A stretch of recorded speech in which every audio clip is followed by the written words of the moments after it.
You can only have two things in life: reasons or results. Notice, reasons don't count. Folks will always point out reasons on why they're not living their dream, on why they're not manifesting their greatness. They will always be able to point those things out, but none of those things count. The only thing that counts are results. And results don't lie, ladies and gentlemen. Results. Every once in a while, you got to take a measure, see how you're doing. What is the results at the end of the day, the results at the end of the week? You can't let too much time go by without checking. They tell it all. Judge a tree by the fruit that it bears, not the ones that it might talk about, not the ones that it might wish for or think about, but the fruit that it actually bears. 6 years I'd been out there working when I met my teacher, Mr. Schiff. Schiff said, "Well, Mr. Rohn, let's just go through a little summary here." He said, "In the last 6 years, how much money have you saved and invested?" I said, "What?" "Zero." He said, "You have messed up." He said, "Who sold you on that plan?" I thought, my gosh, the man's right. I'm a nice guy. I bought the wrong plan. Right? Didn't need to change countries. Bought the wrong plan. What a sad scenario that would be. He said, "How many books have you read in the last 90 days?" I said, "What?" "Zero." Wisdom of the world available? Change your life, change your future? Wisdom of the world available? Develop any skill you want? Earn the kind of income you want? Haven't read any books in the last 90 days. My teacher said, "Mr. Rohn, you have messed up." I'm telling you, you've got the deal. He said, "You don't need to unmess the country. You don't need to straighten out the perplexed. You don't need to straighten out any of this stuff. All you've got to do is look within and let results teach you a great deal about your own activity, your own attitude, and your own philosophy." I went through that process. Take this phrase home. Results is the name of the game. What other game is there? So let us look. I think that all of us are committed. But I think that some of us are producing results in our lives that level of commitment brings that we particularly don't like or find distasteful. I don't think that as a participant in life, you cannot be committed. You're either committed to mediocrity or you're committed to greatness. You're either committed to being productive or you're committed to being non-productive. You're committed to being happy or you're committed to being unhappy.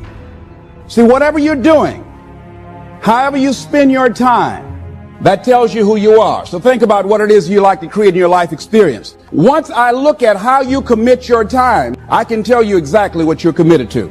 People that say they have dreams or want to open a business or want to do something differently than what they're now doing, they don't like their jobs, they're unhappy, they're unfulfilled.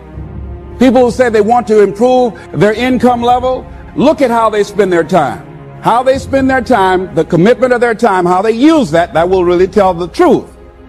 People who said, "I'd like to do better," but you don't find them in vocational or technical schools upgrading their skills and their knowledge, how they spend their time, that will tell you what's going on. People who say they want to normalize their weight, they want to be healthy, but every time you see them, they're eating, that will tell you that they're committed to being obese for the rest of their lives. People tell you they want to stop smoking and they're lighting up at that time. Folks that say, "I want to stop drinking," and every time you're in their face, they're reeking with alcohol, that will tell you what's going on. Don't have to listen to what they say, just watch what they do. Commitment shows up in your life in what you do. And you think greatness goes on sale, but true quality never goes on sale. It's wrong for you to think that you're going to give an offering and God's going to bless a business you ain't committed to, bless a marriage you ain't committed to, bless you in school and you won't study. Who do you think God is? Somebody playing in Vegas? God is not hitting a slot machine. You can't get out of something that you're not willing to put into it. You have to put your everything, your mind, your energy, your effort, your discipline, your tenacity. Nothing is going to jump out the fire. If you don't throw something in there, it's not going to happen. You better be committed, or you ain't gonna make it. On the other hand, you can make the commitment to your life that you don't like the results that you have. and that you're going to do something about it. See, that power is available to all of us. People who look at life and decide, I want something different for myself. Why is it that people are frightened by commitment? Because when you say the word commitment, that intimidates a lot of people. Why? Because it means you have to deliver. See, most people, you ask them, hey, look here, I'd like for you to do this. And they'll say, I'll try. I'll try means that is my escape clause. When I don't come through, it's really a polite no.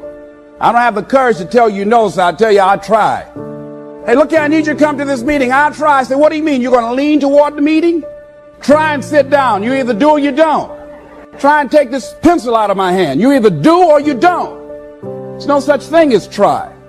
So most people like to use that language. They don't want to commit themselves because commitment means, among many things, no excuse is acceptable. That's what it means. No excuse. That if you decided that you're going to do this, if it becomes hard, then do it hard. If it's difficult, so what? Here's all life asks us to do: make measurable progress in reasonable time. Just take home that little phrase, good phrase. We're asked in life simply to make measurable progress in reasonable time. Let me tell you what happens when you don't keep your commitment. Number one, it begins to deplete your self-esteem and it erodes your self-image. It weakens your faith in yourself. You don't feel good when you don't keep your commitments. The other thing is that you begin to develop weak relationships with people. People begin to realize they can't depend upon you. They can't rely on you because you won't keep your word. You've established that kind of reputation. Just think, what would your life be like if you decided to keep your commitments? What will all of our lives be like if we decided to keep our commitments? That we decided to do the things that we said that we were going to do. Make it a 7-day commitment that I won't say I will do anything unless I'm going to do it. And find out what your life will be like. Let me tell you what, if you follow it through, if you keep your commitment to the commitment, at the end of the 7 days, you'll feel strong and powerful. Because by honoring your commitment, each time that you do, that empowers you. Whatever discipline that is required, whatever it is that you must do.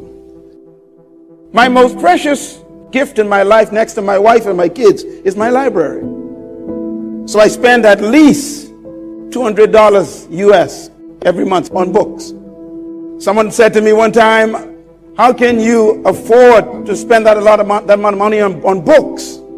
I said to him, if you think knowledge is expensive, try ignorance.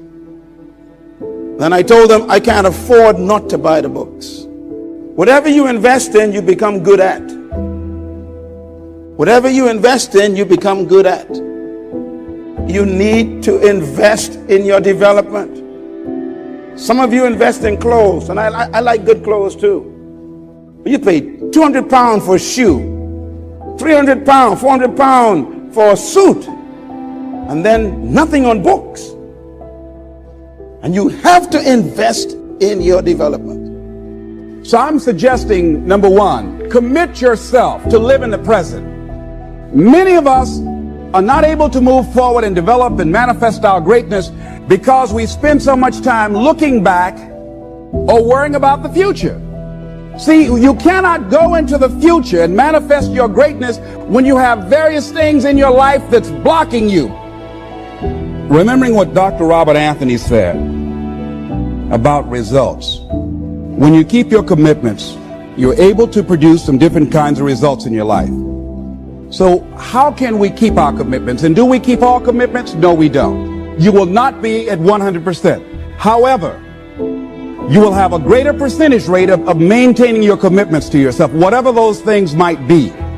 If it's going into business, if it's changing a habit that you know that works against you, if it's overcoming self-destructive behavior, if it's retraining your thinking, if it's reinventing yourself, if it's trying to begin to design your relationship differently, all of us have the possibility, by focusing and really harnessing our attention and concentrating on it, we really have available to us the power to honor our commitments in those particular areas. So number one, make it priority. See, no one would go get on an airplane if you thought your chances of getting there to your destination were as good as your luggage. Am I correct? See, and I say the reason that you will reach your destination more times than your luggage will is because the airline, and I'm glad that they do, has made it a priority to move the human beings from one point to the other safely. So I'm not really upset when my luggage doesn't show up. I'm glad they delivered me. So if you want to honor your commitment, whatever you decide that you're going to do, make sure you make it important. Make sure it is priority. Keep it before you. The other thing is, whatever that you want to do, whatever you want to begin to create and beginning to manifest your greatness and strengthening your level of commitment, and it's really exercising your will, find something that you want to do on your goal, one action step, but make sure it stretches you, that it challenges you, but it's doable, that you can do it. This year I decided that I was going to exercise. So I started out doing just 10 setups and 10 push-ups. I know I can do that and not get upset about it. I can do that without thinking. So I started out small. Now I'm up to 50. But if I try to do 50 starting out, I wouldn't still be doing it. That strengthens your will. So my commitment now is strengthened and fortified by the activity of actually doing it. So now I can expand and build from there. When I decided to begin to manage my money differently, and I started saving 5% of my money, then I increased it to 10%, then to 15%. So now I have disciplined myself to live off 75% of my income. I took discipline to do that, but I started watching how I was spending my money. I started keeping a log and following myself. So you want to begin to find something that is manageable, that you know that you can do.